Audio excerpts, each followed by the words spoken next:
Cigarette ধরানো নিয়ে বচসা। কোচবিহারের কদমতলায় ছুরিকাঘাতে জখম যুবক।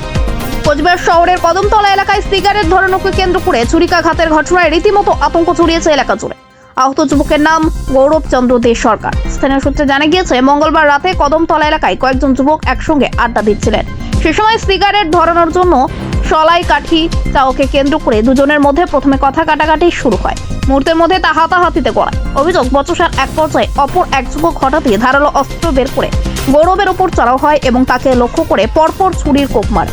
ঘটনাস্থলে উপস্থিত অন্যান্যরা দ্রুত এগিয়ে এসে পরিস্থিতি নিয়ন্ত্রণে আনার চেষ্টা করেন।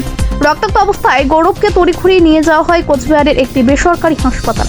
বর্তমানে তিনি চিকিৎসাধীন বলে জানা গিয়েছে। প্রত্যক্ষদর্শীরা জানান, সামান্য বিষয় নিয়ে এমন হিংসাত্মক ঘটনা ঘটবে তা কেউ ভাবতে পারেনি। ঘটনার পর এলাকায় চাঞ্চল্য ছড়িয়ে পড়ে। পুলিশ ঘটনার তদন্ত শুরু করেছে এবং অভিযুক্তের খোঁজে তল্লাশি চালাচ্ছে। ভালো নেই, ওকে ছুরি মারা হয়েছে। হ্যাঁ, আমি তো ছেলে ঘরে ছিলাম। সে কি বলে, ও হচ্ছে আপনার ছাদে বসে মোবাইলে কথা বলছিল, ফোন করছিল, মানে গেম খেলে না, ও গেম খেলছিল বসে। তা আমি তো ছোটো ছেলেকে পরে পড়াচ্ছি, আর জানেনি তো আজ গ্রহণ হচ্ছে সব কিছু। আমার ছেলে বাড়ি থেকে বের হয় না, ওর কানে ফোড়া হয়েছে একটা, ও বের হয় না বাড়ি থেকে ছিল।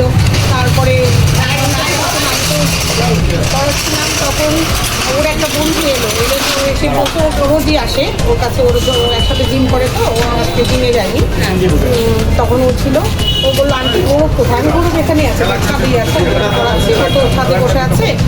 তখন বললো যে না আন্টি নেই, মোবাইলটা পড়ার নিচে একদম, তারপরে সেটা পড়া আছে। তা আমি তো তখন চিৎকার করছি, বুঝতেই পারেন মা, তো আমি আমার তো টেনশন হচ্ছে ছেলে কোথায় গেল, ঘরের ছেলে। তখন সে একটু, তারপরে তো আমি যাই না, আমি তো সমানে খুঁজছি ছেলে কোথায় বলে। তারপরে শুনেছি যে আমার হাজব্যান্ড বললো যে ওকে অটোতে করে তারপরে ট্যাবলেট সব খায় থাকে। কি নামটা কি? রাজা বললে সবাই কোন জায়গায় বাড়ি, কোথায়? ওই যে ওই গলিটা পিছনে বাড়ি। তার বাড়িতে কেউ রয়েছে? রাজা অধিকারী, চিরঞ্জিত অধিকারী, ভালো নাম চিরঞ্জিত অধিকারী। কি নিয়ে বিবাদটা লাগলো কেউ আছে? ওনার বাড়িতে কেউ আছে? ওনার মা আছে, বাবাকে অনেকদিন আগে মেরে ফেলেছে। চাকরি পরে সামনে বাড়ি ছিল, মা এরকম মাস্টারের মতো মেরে ফেলেছে। কি নিয়ে বিবাদটা লাগলো দাদা? কি নিয়ে বলতে পারবো না, এটা বলতে পারবো না। কেন বলো তো, মানে হঠাৎ করে জানলাম তো আমাদের, মানে ওই বাড়ির পাশে ওদের বিউটি পার্লার। আচ্ছা, ওনাদেরই আছে। হ্যাঁ, ওনাদের। আপনার নামটা আপনার কে হয়? আমার ভাইসটা হয়। আপনারও ভাস্তা। এখন কি পরিস্থিতি, কি দেখলেন? জানি না, ভিতরে ঢুকালে তো বলতে পারবো না। আসতেছি বাড়িতে, আমাদের বাড়ি ওইটা। যে ছেলেটা আর কি, যে মারছে আর কি, সে সিগারেট বা কলাই নিয়ে একটা ঝামেলা হয়েছিল।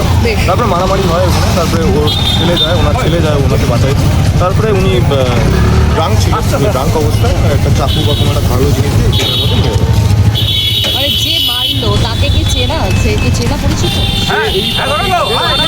ওদের পিছনে মারাতেই থাকে, ওর এত বড় সাহস পিছনে যে ওর বাবাকেও মারছে। মারাতে ছেলে তো আসবে, বাবাকে মারলে ছেলে আসবে না, ছেলে আসছে। যার বিরুদ্ধে অভিযোগ, মানে যার কথা বলছে, তার নাম কি?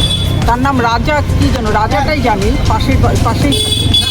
কি কারণে বিবাদটা লাগলো? আমি তো কিছুই জানি না ভাই, আমি তো খবর পেয়ে দৌড়াতে আসলাম খাগড়াপাড়া। আপনার